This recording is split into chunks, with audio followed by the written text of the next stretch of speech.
Ramadan. Hey yo, what's up? It's your boy Skappie Sweets, the only living candy man, and we're back again with another video. Now we're doing an interview with the king, Skappie. Hola, my boss. Pida. Monate. Yes, so as you know, we're pushing local brands, local artists, young into local. So make sure you subscribe, share, and like. So without any further ado, let's get into it. Who is Skappie? Skappie, our teacher. Our teacher, the all-around good guy. He's a DJ, producer, compiler of good music lover. Okay. Yeah. So when did all this music love begin? Music has always been part of my life. It's been there throughout. I could say music started when I was very young because I played soccer when I was younger. I used to be a soccer player. And I heard from a source that you were a very good runner. yeah. I used to be a runner also. Yeah. So yeah, no, the love for music started from a very young age. I've always been in love with music, but maybe it wasn't like that evident, or the music, I didn't really push the music back then, but music has always been something that has been interested in. So where did you see yourself, like, let's say, music mostly starts around maybe grade 11, 12. So let's say grade 10, where did you see your future at? I was a soccer player. I was going to be a soccer player. So your focus career was soccer? Yeah, it was just strictly football, but football will break your heart. Football will break your heart. I had plans to become a soccer player. My parents had other plans. They wanted me to do school. And you know the clock. It's ticking. It's ticking. You're deciding where to go. Yeah. So my parents wanted me to do school. I wanted to play soccer. They wanted me to do soccer while studying. School. Oh. So yeah, it made sense in the beginning, but then life has a way of humbling you and changing your path. Yeah. So you spoke about being a music producer and a DJ. So what kind of genre do you play, and what kind of genre do you produce? Playing wise, I play basically anything house related. I can play Afro tech, I can play deep house, I can play old school house. But my main focus is amapiano. Because I've heard you play amapiano, and most of the time when I go to the shows, they're playing amapiano. It's my main focus now. It's what I'm sticking to. I can play anything, but I just prefer to play amapiano. Yeah, because it's what I listen to. It's what I collect. It's basically who I am. So it doesn't make sense for me to play other genres while you. Like they say, you can be good at everything, but a master at none. So I'd rather just focus on the piano. If I get booked to play others, I may consider it. I can play everything else, but I just prefer to just stick on to amapiano. So there's also this thing of producing. Some DJs, they're good at producing, and then when it comes to playing,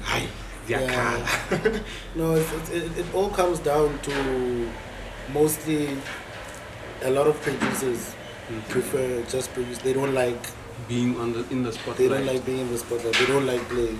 Oh, so with you, is it different with being a producer and a DJ, or are you mostly focusing on DJing? I prefer DJing more than the production aspect, because I feel the production aspect is too formal for me. I have to sit down, I have to arrange beats, and as much as I'm still learning, I'm in the process of still learning. I'm not yet perfect. I'm still learning how to produce, but I prefer DJing actually to than producing. That's nice. That's nice. So, okay, these things that come about while you an upcoming artist or an upcoming DJ? Like challenges, maybe you're not getting paid enough, or maybe some of your needs are not met. So what kind of challenges have you faced while being an upcoming artist? The challenge is every single day. You deal with other resident DJs, sabotage you deal with venues not wanting to pay you enough. You deal with national artists being divas and thinking that they can come to you while you're playing and mess up your set, and that challenge is every day. So it honestly just depends on how you deal with them. You deal with them. It all depends on how you deal with them. People have different ways of dealing with the different challenges, and it's what makes you stronger actually. So let's put you in a scenario. You on the deck, play. Things go wrong during your set. What do you do? If the equipment goes wrong, or I play nonsense, or funny things happen, the first thing I do, you play it. After that, if you play it, as much as they won't forget, you don't forget that easily, but it'll be easier for them to forget it. Because now they're not focusing on your what mistake you messed up, or the mess up. They're focusing on the song that they're playing and dancing. So you take the mindset away from the mistake and they focus on another aspect, which is groove and partying. So you heard it. You heard it, DJs who are upcoming. That's the cheat code. That's the cheat code. If you do something wrong, you play a hit after that. Please, I'm telling you. So do you remember the first time, the first venue you played at and you were like, I messed up the crowd? It was Revonion Deck. The Revonion Deck in Santon. So that was when I was still starting out. At that time I used to still play like Afrotech, your Cairo, your Shimza, the Capo. So you messed it up with the Afrotech? I left resident DJs shaky. I left resident DJs shaky. And then a place where you were like, this set I didn't feel, or the crowd wasn't responding the way you were expecting them to respond? Yeah, there are quite a few. It just depends on how you come back from that, because crowds are not the same. Honestly, you can't. When you're playing for the younger crowd, it's easier for them to digest the music than the older ones. And it's a bit tricky. Yeah, the older ones are a bit more difficult because they're used to like your old school music, your house. So it's let me say the last place, the one that comes on the top of my head. Wait, what would it be? It was one of these after parties where I got a new Mac CDJ, a CDJ from hell. We call that CDJ from hell. The play button didn't work. The cue button didn't. For you to play the song, you had to loop. It was a weird tune. I don't know how I finished that set. I'll not forget. E2 ears will remember that set because I was playing with them that day. We were trying to figure out what is happening here. But they need. Some guys need to like maintain the equipment. Because I remember a good set goes hand in hand with properly functioning equipment. Because I remember we were at some gig. Guys, you have to remember, I also do photography, so I was his photographer for the night that day. Very dope photographer, by the way. Very dope photographer. Very dope photographer. Yeah. So, before he said something went wrong with the CDJs, they changed them about twice. They changed them twice, yeah. So we were even thinking of leaving because it was bad. It was bad. We didn't want to mess up the reputation. There are there are things that, like people that you come along with when you rising, as you said, resident DJs trying to sabotage you and all that. So are they like resident DJs that how can I put this? Applaud you or give you your flowers while on set? Yeah, they are. Not all resident DJs are bad, by the way. They're not all bad. A lot of them are actually quite good people. It's just that the few that are very dodgy and don't want to be abanya go phalwa are the ones who usually try to sabotage you, or those are the ones that usually, when something usually goes wrong, it's either the sound, but forgot a volume, or but the main switch, something always goes wrong, especially if you're an artist, especially but it's mostly people in the same hood as you. People that maybe you grew up with, and as much as it might not really come from a bad place, and some people just don't want to see you grow. A lot of resident. I'm friends with a lot of resident DJs. I work with a lot of venues. A lot of them I'm cool with. It's just maybe here and there where there are some hiccups. Yeah, the hiccups here and there, but most of them are actually quite cool.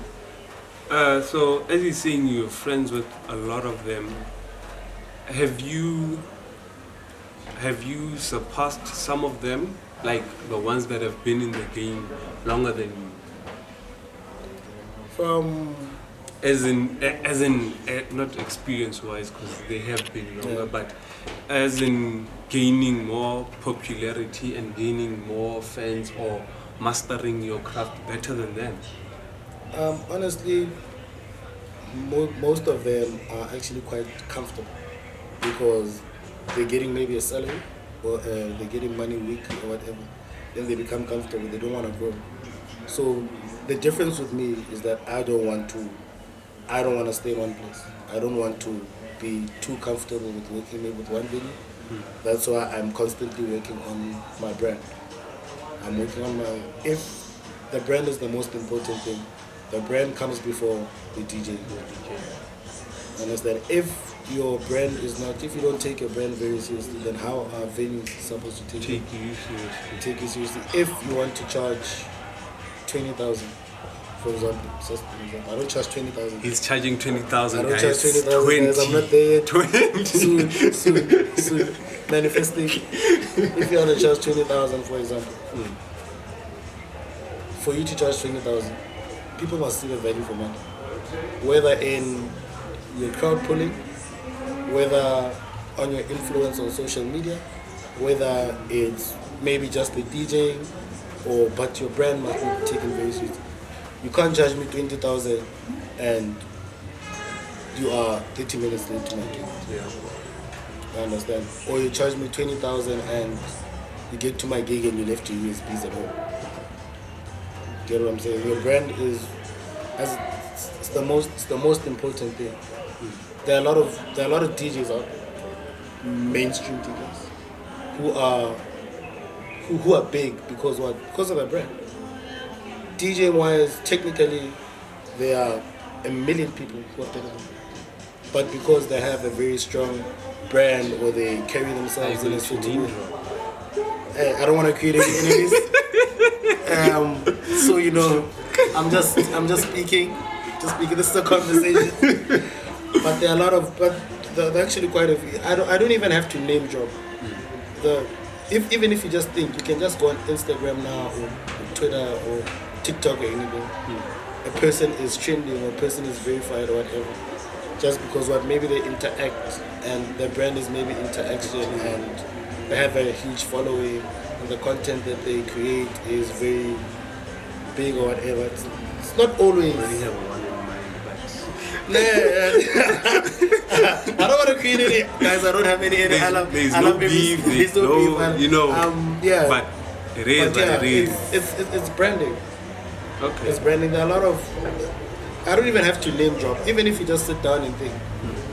There are certain people, like, for example, go on Instagram now, and we all know that there are people who are trending. who are trending or who are verified. They have 1 million followers. But if you ask what they do, we don't know. You get what I'm saying? No shade or whatever, but they're working. They're working. Whatever they're doing, it's working. It's working for them, and they're making money off that. But it's because of their brand. It's the way they align their brand. It's the way whether it's the way you dress, whether it's your skits, whether it's maybe the people you hang around, whether so the people you hang around can also have an influence on who also you have are. an influence. Yeah, easily.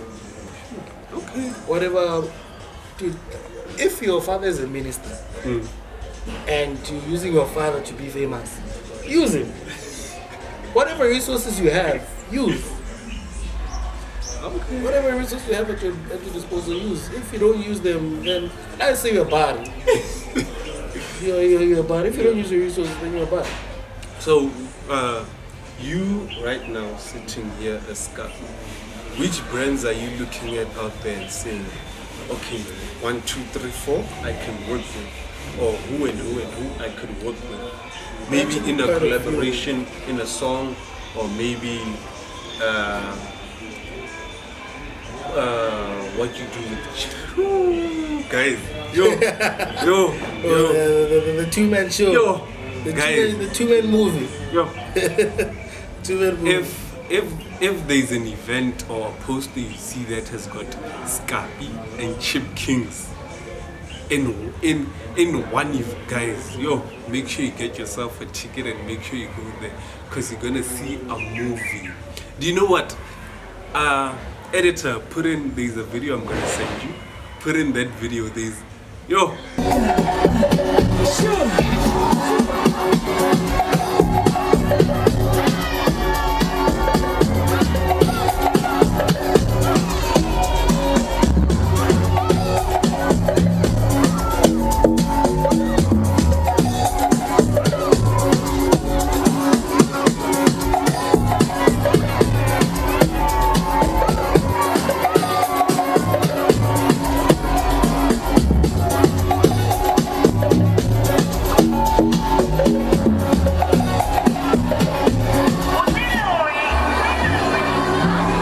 Guys, so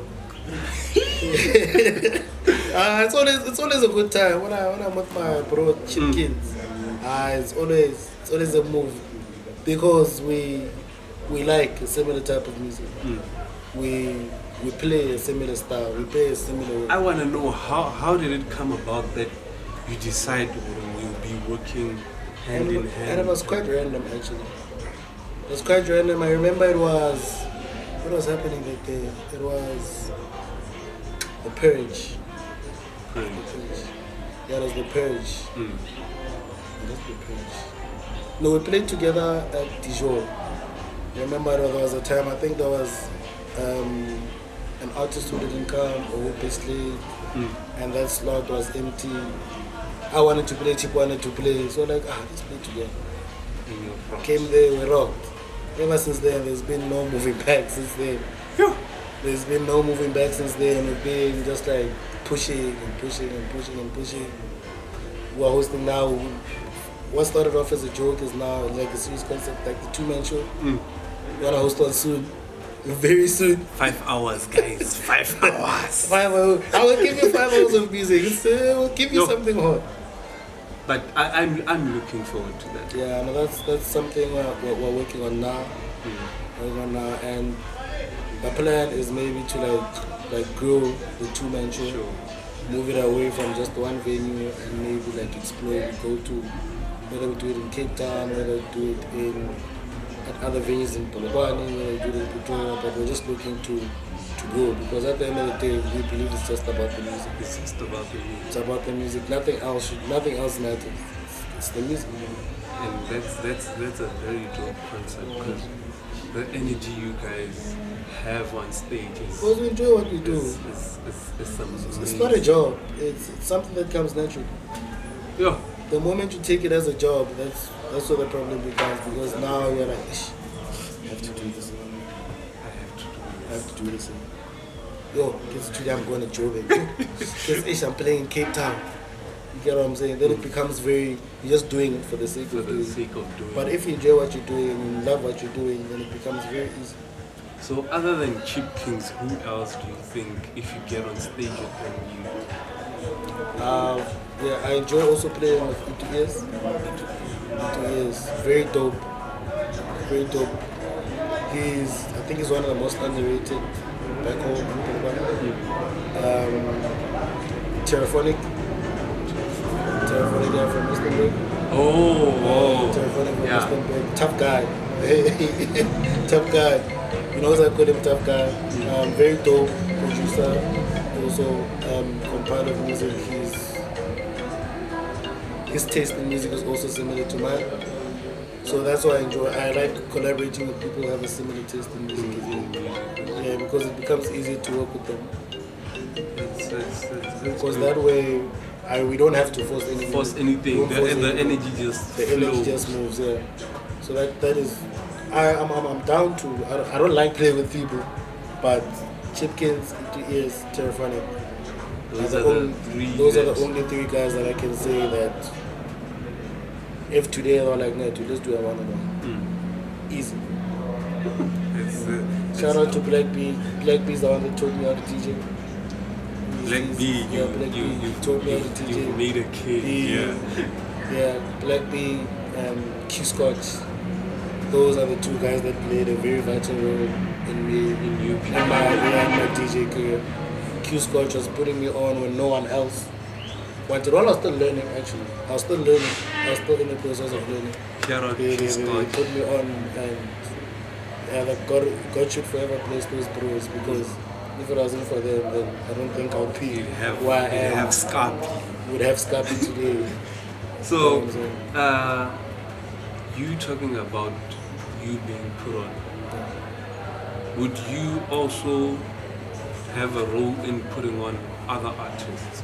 Yeah, I try as much as possible. I try to get them bookings. I try to push their music. I try to do as much as I can, anything, because the industry is open. We shouldn't. It should not be limited to just Skappie and Chip Kings or Cabs that are small and Jazzy. The industry is open to everyone, and there's enough space for everyone. We can all have a piece of the pie. Doesn't make sense if I'm being a gatekeeper while nobody closes the gate for you. Yeah. So also, looking in the production side, who would you collaborate with? Right now, the three artists that if they knocked on my door today and said, "Guy, let's collaborate," if Murumba Pitch, do aka TRP, and the King, Kabza. Those right now. If they came right now and said, "Hey dude, this roll," and another kid was also doing like major things, Musa Keys. He's a musical genius also.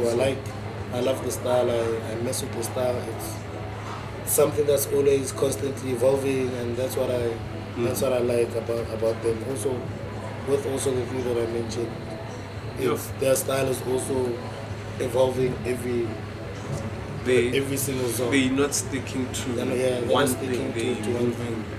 They are moving, and if you see what they were doing today and what they were doing maybe 2-3 years back, you can see the good. There's a difference. You can see the evolution.